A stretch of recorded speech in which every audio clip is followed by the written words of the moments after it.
Y ahora vamos a hablar sobre las propiedades o características del signo, hablando sobre la mutabilidad e inmutabilidad. ¿Sí? Estos dos aspectos afectan únicamente al signo, pero que también tienen en cierta medida resonancia en la lengua en general. ¿Sí?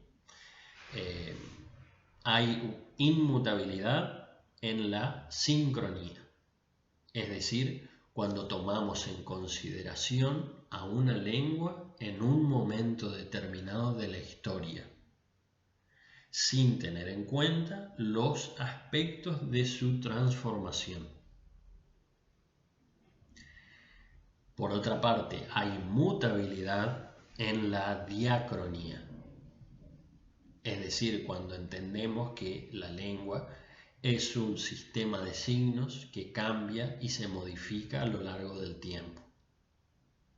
Es decir, cuando tomamos en consideración su naturaleza evolutiva.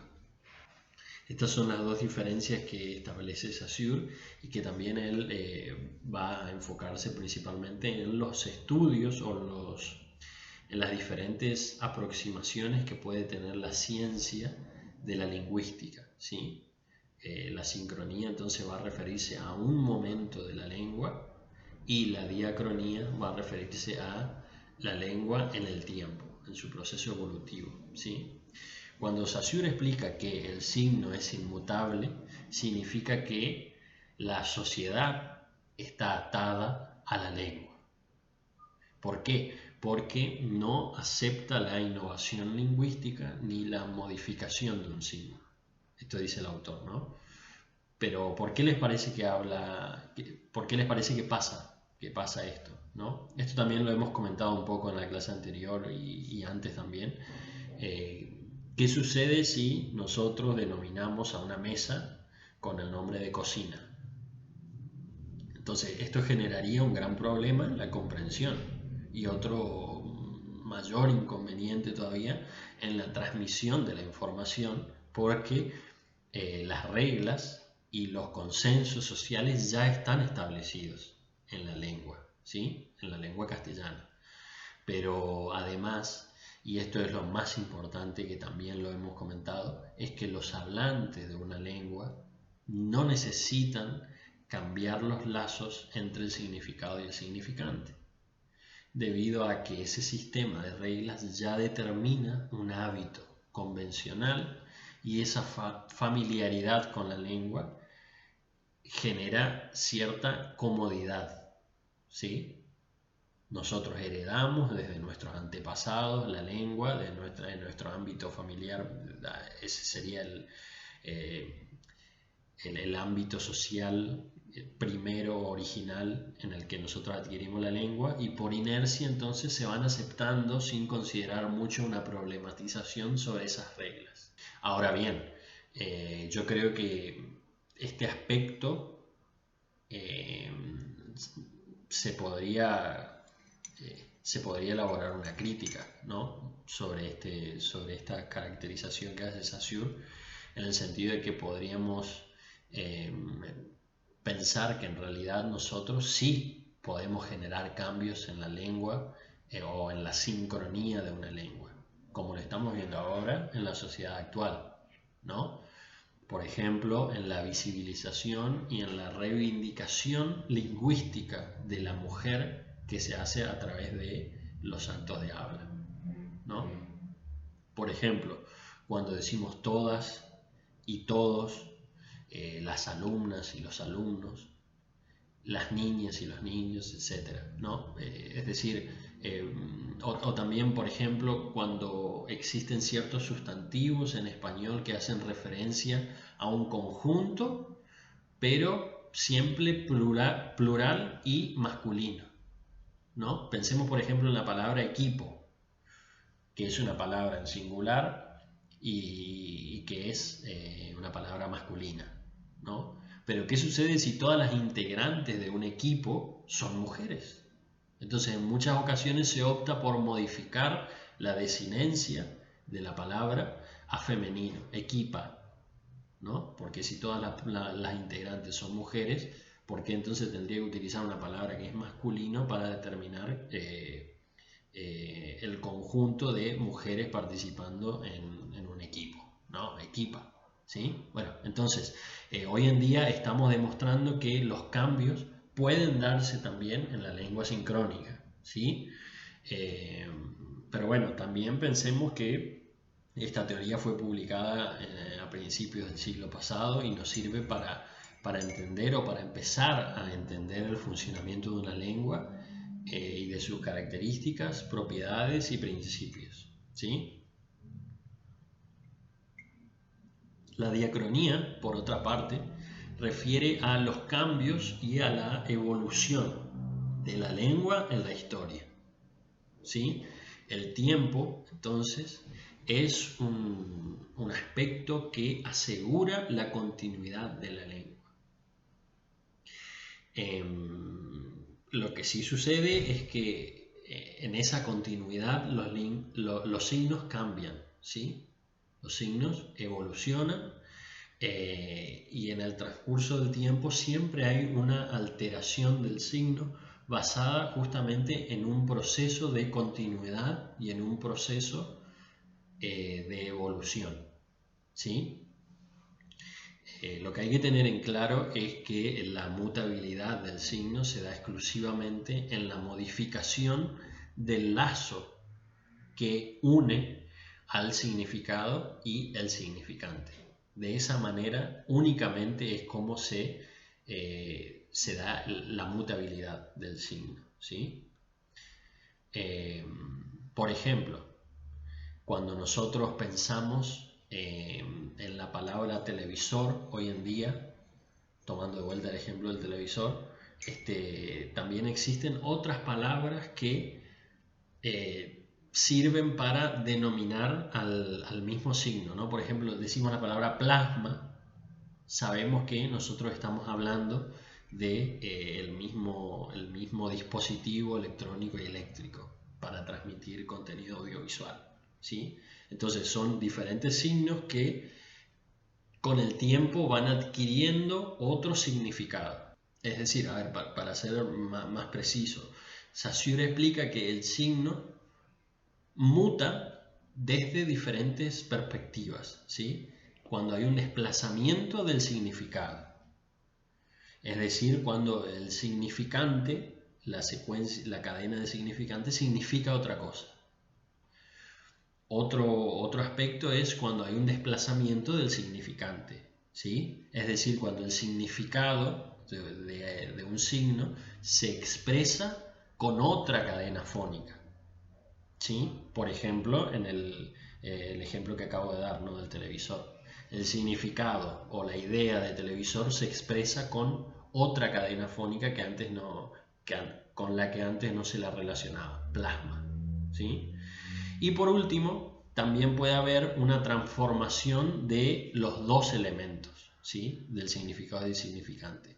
Por ejemplo, palabras que entran en desuso o palabras que se incorporan a la lengua, ¿sí?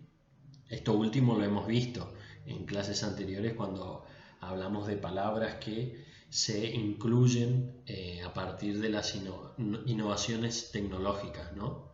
Es decir, la necesidad surge a partir de que tenemos que adoptar palabras o signos, mejor dicho, que den cuenta de las nuevas necesidades lingüísticas que principalmente, como comentamos, se refieren a la terminología tecnológica, ¿no? Chatear, mensajear, whatsappear y muchísimas más que están en boga hoy en día, ¿no? Entonces aquí estamos estableciendo nuevas relaciones entre significados y significantes para incorporar signos nuevos a la lengua. Otra situación distinta es cuando se establecen modificaciones en uno de esos aspectos. Por ejemplo, pensemos en la palabra coger, que aquí en Argentina tiene un significado que es claro y que está generalizado, que implica tener sexo, ¿no? Cuando sabemos que en el español que se habla en España, esa palabra de ninguna manera se relaciona con esa actividad, ¿sí? Sino que tiene que ver con tomar o agarrar algo. Si bien aquí tiene también esa doble significación, está generalizado el uso de esa palabra para referirse a este aspecto sexual, ¿sí? Es decir, que hubo un desplazamiento del significado porque el significante coger en el español de Argentina significa otra cosa. Para concluir, entonces, la sincronía es un momento situado de una lengua que tiene una norma y un sistema de relaciones entre los signos. La diacronía, entonces, es posicionarse desde la perspectiva del tiempo, dice Saussure. Es decir, considerando los cambios y las evoluciones que tuvo la lengua a lo largo de la historia. Bien, entonces el último punto que vamos a abordar en la clase de hoy refiere a los modos de relacionarse entre los signos de una lengua, ¿sí? Si la lengua se constituye entonces por un sistema de signos y su esencia es arbitraria y es convencional, ¿qué tipos de relaciones se establecen entre los signos en el interior del sistema? Saussure explica que en la lengua existen dos tipos de relaciones entre los signos: relaciones sintagmáticas y relaciones paradigmáticas. Las relaciones sintagmáticas las podemos pensar desde nuestra propia trayectoria escolar, ¿no? Al analizar oraciones, que creo que todos alguna vez lo hemos hecho. En la escuela, entonces, nosotros relacionábamos los sintagmas nominales, verbales y adverbiales. Estos eran las relaciones que se establecían en un enunciado, ¿no? En una oración. Es decir, que el sintagma es una construcción con un núcleo, ¿sí? El sintagma por excelencia es la oración, para que quede un poco más claro esto, ¿sí? Es decir, es una unidad estructural que se relaciona, en la que se relacionan uno o más elementos ordenados secuencialmente, ¿sí? Pensemos en una oración, ¿no? Unidad estructural que se relacionan uno o más elementos ordenados de manera secuencial. Entonces las posibilidades combinatorias entre los signos en un sintagma están siempre determinadas por leyes que son internas al sistema de la lengua, ¿sí? Es decir, que nosotros vamos a tener que estar supeditados a esas leyes para poder establecer qué elementos podemos relacionar uno con otro, ¿sí? Por ejemplo, en una oración se pueden establecer relaciones sintagmáticas entre un sintagma nominal y un sintagma verbal, ¿sí? Estas leyes siempre van a estar regidas por las relaciones lingüísticas que todos conocemos y todos entendemos muy bien. Por otra parte, también las relaciones sintagmáticas se rigen por una ley de disyuntiva, es lo que plantea Saussure. ¿Qué quiere decir esto? Que por cada elemento que se introduce en una linealidad sintagmática se excluyen otras posibilidades. Por ejemplo, si partimos del sintagma nominal el gato, ¿sí? Necesariamente yo tengo que establecer un sintagma verbal compuesto por un verbo en singular para que exista una relación válida en la oración, ¿sí? Entonces es disyuntivo a la vez porque yo no puedo decir el gato blanca, ¿sí? Porque las posibilidades entonces de las relaciones sintagmáticas estipulan que toda relación en la oración debe estar supeditada a las características del sintagma nominal masculino singular de gato, ¿no? Entonces, una relación sintagmática válida sería el gato blanco, ¿no? Ahí estaríamos hablando de una oración válida, ¿sí? de una secuencia sintagmática correcta y adecuada a las normas y a las leyes que rigen la lengua española. Bien, y por último, otra de las relaciones que establece Saussure es las relaciones paradigmáticas, ¿sí? O asociativas también la denomina. En estas ocurre otra cosa totalmente diferente. En este tipo de relaciones se establece una asociación que es virtual, ¿sí? Entre los signos. Recuerden también que cuando Saussure habla de virtual se refiere al carácter psíquico, ¿no? Y mental en las relaciones que se establecen. Virtual, mental, ¿sí? Bien, entonces por lo tanto se contrapone a las relaciones sintagmáticas, ¿sí? Ya que esta es limitada. Es decir, las relaciones sintagmáticas son limitadas porque si pensamos en el ejemplo que dimos, que lo sintagmático es por excelencia una oración, entonces una oración siempre termina con un punto, ¿no? Entonces por eso es limitado. Mientras que las relaciones paradigmáticas se interrelacionan como en una red, ¿sí? Y no en una línea. Es decir, que parten de una palabra o de un núcleo y se bifurcan a otras asociaciones posibles, ¿sí? Estas relaciones entonces se dan de dos maneras. Por un lado, las relaciones paradigmáticas enfocadas en el significado del signo, ¿sí? Por ejemplo, a partir del significado enseñanza, ¿no? Podríamos relacionar o relacionar paradigmáticamente, mejor dicho, a partir del significado enseñanza, la palabra escuela, la palabra docente, alumnas, alumnos, etc., ¿no? Y por otro lado, las relaciones paradigmáticas que están enfocadas en el significante, ¿sí? Si tomamos como punto de partida el significante enseñanza, esta cadena significante, es decir, ni, enseñanza, podríamos establecer relaciones paradigmáticas con la palabra templanza, ¿no? Alabanza, ¿no? Y mucho más. Entonces, este tipo de relaciones es la que más se relaciona con el modo en el que nosotros pensamos y establecemos vínculos con los diferentes aspectos de los actos comunicativos, ¿sí? Es decir, en los modos en que nosotros relacionamos los temas y los contenidos en nuestra mente.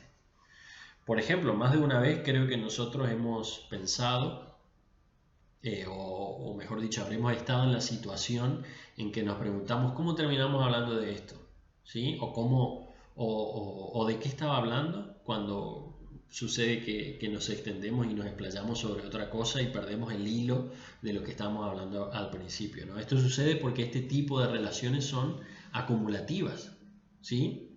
Porque en la virtualidad, es decir, en la mente, nosotros vamos asociando un signo con un potencial que es infinito de otros signos, ¿sí? Entonces, de esa forma nosotros vamos estableciendo los diferentes tipos de relaciones que se dan entre signos de una lengua.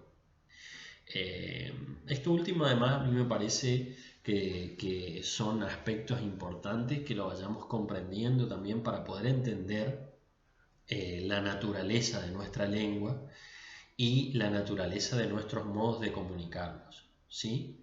Que a pesar que nosotros lo vamos a ir viendo cómo se establecen este tipo de relaciones con los temas posteriores del programa, me parece a mí un aspecto mucho más importante que, a ver, si nosotros podemos llegar a comprender que la lengua es de naturaleza social y es a la vez psíquica y virtual, ¿no estaríamos también entendiéndonos a nosotros mismos?